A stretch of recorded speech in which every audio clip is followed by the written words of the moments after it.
Hello YouTube, the Gun Nut here. Today I'm going to do the first part of a review of the Smith Wesson Shield. I already did an unboxing video on this gun. I picked this gun recently from budsgunshop.com, so I did an online purchase and I explained that in my other videos. Anyways, I'm not going to go through a lot of the features. I will check and make sure that the gun's unloaded. You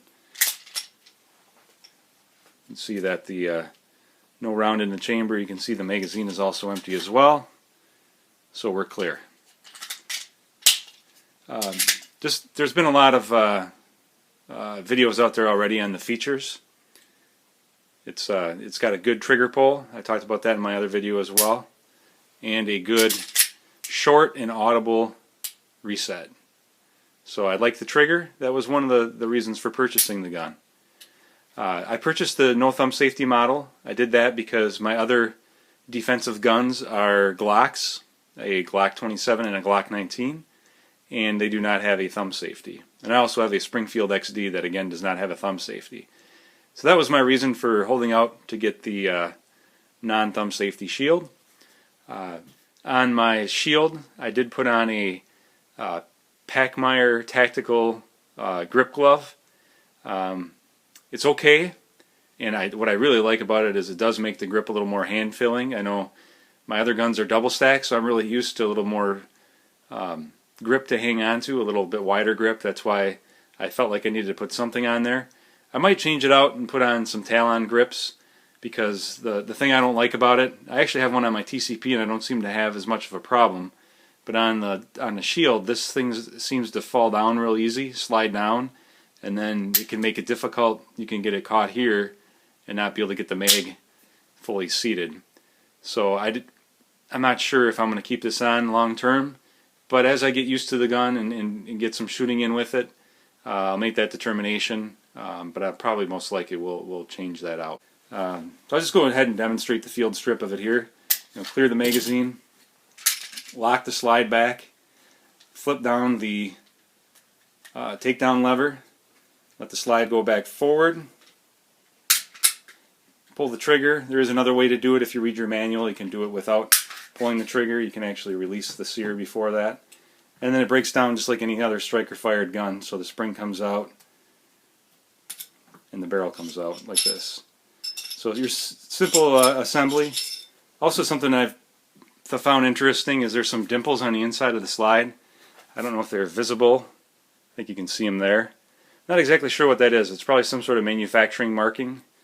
Either revision of the slide or maybe a machine that it was made on. But I thought that was interesting. So go ahead and put the barrel back in. Go ahead and put the spring back in. And you want to make sure the spring is in the right spot on the barrel and that it's centered. And maybe that was part of the problem that I had. I don't know. We'll see how it goes together this time. So you slide it on like so. And then you have to pull it back, and you have to get that slide. Well, maybe I'm having a problem with it again. You have to get that release lever to go up. There we go. Got it that time.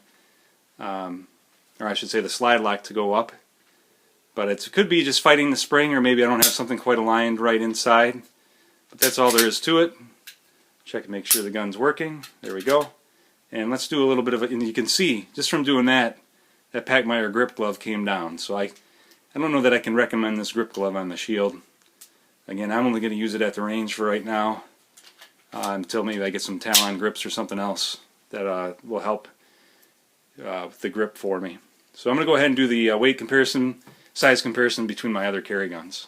Okay, we're going to go ahead and weigh the guns now. I'll do the weight comparison first because I loaded them up, and then I'm going to clear them before I do the size comparison. So here's the shield. It has a full magazine, 7 rounds, plus I'm going to put one other round because I did not put one in the chamber, but I would if I was carrying. So 24.5 ounces for the shield. Next we have the Glock 27. It is loaded. It is also 1 round shy at the moment, so I'm going to go ahead and put that in there. So we have the 27 would be 27.35, so we have about a 3 ounce difference, slightly less than a 3 ounce difference, which is actually The Glock 27 weight is not as heavy compared to the Shield as I was thinking. I thought the Shield would be lighter. And then we have the Taurus TCP. So this is my, when I can't fit anything else, this is what comes along with me. I actually have it on right now. It's 12.7 ounces, so pretty significant difference. But now we'll go ahead and just kind of do a side-by-side size comparison. The reason I got the Shield is because I felt like I needed something a little lighter than the 27 and a little thinner. That would work for me in more cases than the Glock 27. But what I found, the Shield wasn't that much lighter. So it really didn't benefit me too much from a weight standpoint. As we saw, it's just a little less than 3 ounces difference. Looking at the guns from here, you can see that actually the Shield is taller than the Glock. Not by much, but it's not even, I don't think it's a half inch. I think it's maybe a third. I think it's maybe a little bit more than a quarter. And then we would look at the length. So if we back these up so that they're about equal at the back, there's really not a whole heck of a lot of difference in length either. The Shield is a little bit shorter, but not by much. So really the big difference, as everybody knows, is the width. There is a pretty substantial width difference. Just the shape of the Glock, you know, it's thicker. I forget officially what the thickness difference is, but